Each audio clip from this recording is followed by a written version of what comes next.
부산 지역 4년제 대학의 정시 모집이 마무리됐습니다. 대학 입학을 위한 마지막 관문이었는데 수도권과 비수도권 또 지역 내에서도 양극화 현상은 더욱 심화된 모습입니다. 부산 지역 상위권 대학 중심으로 지난해 비해 정시 경쟁률이 큰 폭으로 상승했는데요. 차선영 기자와 함께 자세한 이야기 나눠보겠습니다. 네, 부산 지역 상위권 4년제 대학의 경쟁률 얼마나 높아졌습니까? 네, 올해 처음으로 문과, 이과 구분 없이 이 통합형 수능이 치러졌습니다. 네. 이 상위권 이과생들이 인문 상경 계열 교차 지원이 가능해지는 등 각 대학에서는 이 수능 정시 모집의 변수가 많을 것으로 보고 좀 그 결과에 촉각을 세웠습니다.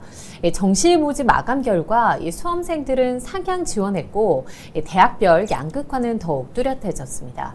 네, 2022학년도 부울경 4년제 대학 정시 경쟁률을 보면 부산대학교는 5.35대 1을 기록해서 지난해 3.24대 1보다 큰 폭으로 상승했습니다.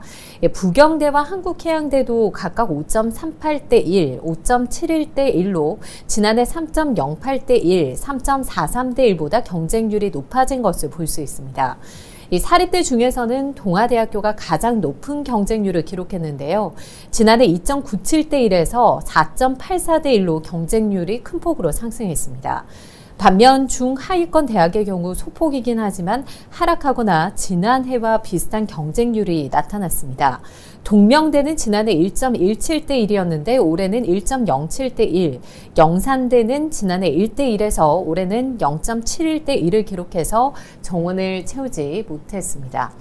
네, 특히 계열별 이 경쟁률을 보면 부산대학교 인문사회계열 노어노문학과가 17명 모집에 120명이 지원해서 경쟁률 7.06대 1을 기록해서 가장 높은 경쟁률을 보였습니다.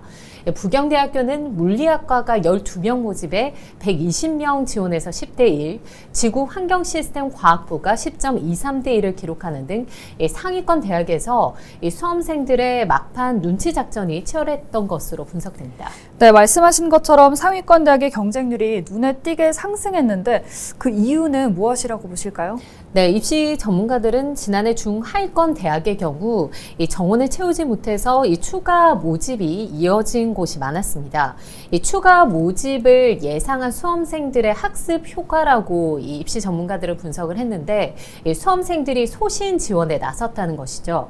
입시 전문가의 이야기 들어보시죠.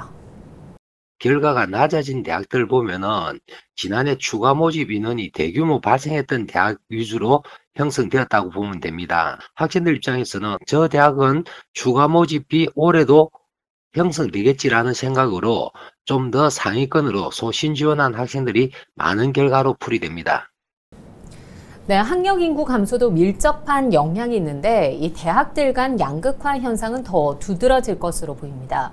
이번 정시 모집 결과에서도 볼 수 있듯이 학력 인구는 줄어드는데 이 지역 내에서는 수험생들이 재수를 각오해서라도 거점 국립대나 상위권 대학을 선택하는 추세입니다. 최근 몇 년간 학생들이 10만여 명 줄었거든요. 학생이 줄다 보니까 합격선이 계속 낮아진 거죠.